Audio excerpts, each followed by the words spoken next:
Welcome back to another Kilted Text and little helpful tech tip thing here. And we're going to show you how to flash this Omnibus F4 OSD board. So first thing that I normally do, I usually try to go through the CLI to get the bootloader. Now you have the ability in this one to try to get to this little button up front, and it is an absolute bear and a half to try to get to her. But anyway, she's in there, but she is tough to get to actually hit and hold down. But you can hold it down as you plug it in, and it will allow you to go ahead and basically get her into DFU mode. Now, I like to go through the CLI, but the way we do that is we'll go ahead, plug her in. Now that she's plugged in, I'm going to go ahead and go to connect.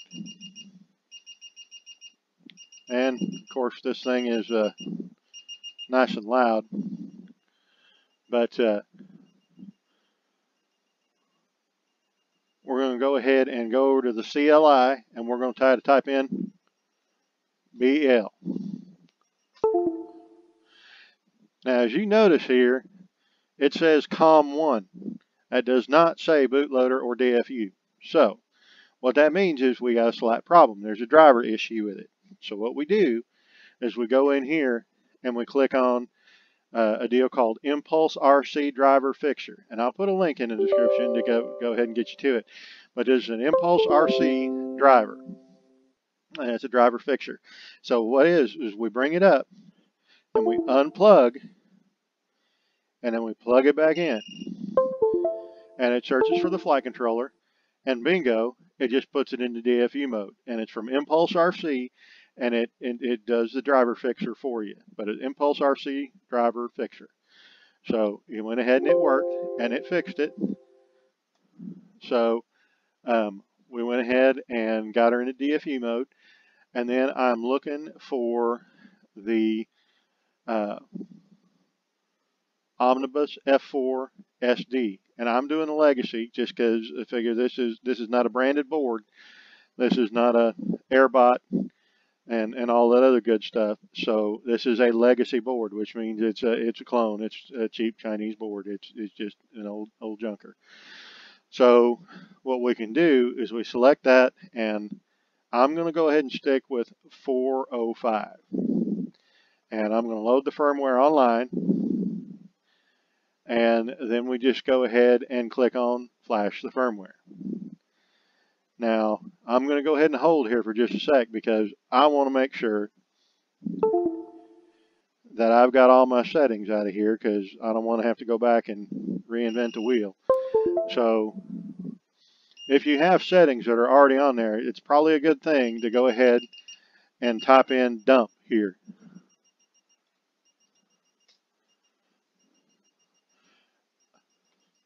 So I'm going to go ahead and I'm going to copy to the clipboard.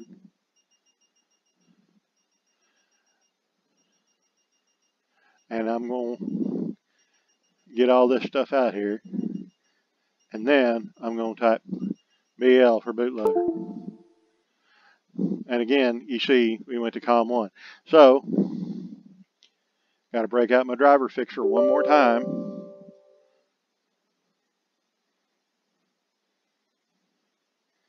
And I got to plug it in. And the ImpulseRC tool is going to go ahead and find and set it to DFU. And notice it just went to DFU. So now we can go ahead and go into the firm flasher, Omnibus F4. I'm going to keep it at 405 because I've got some community presets and everything else. I'm going to load the firmware online. Come down here, I'm going to say flash the firmware. And it is flashing.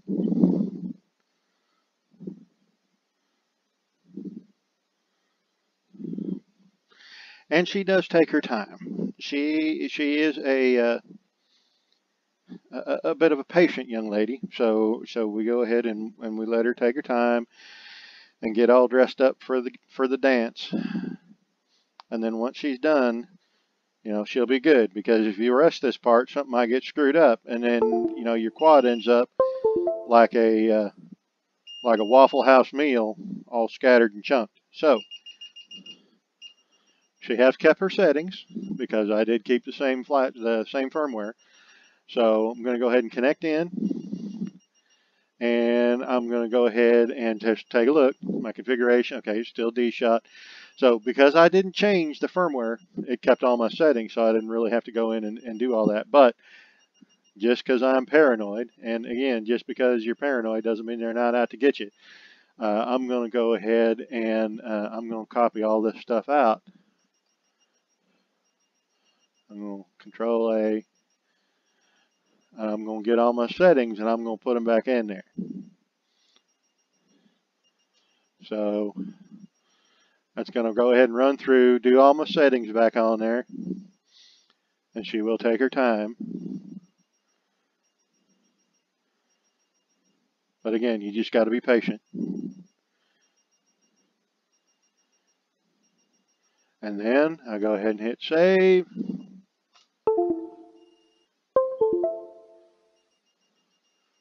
And now she is good. And if you'll notice, mine's beeping right now. And the reason why is because I got this receiver, or I got this mode set up for beep the satellite, the number of satellites. So, and it defaults, of course, to the middle here. So it's beeping the number of satellites is actually picking up right now. And so if we go into the setup, we see, oh, it's picking up 8 satellites. So we are good to go. And other than that, that'll do it. So use this tutorial as you might and have fun. Keep her in the air.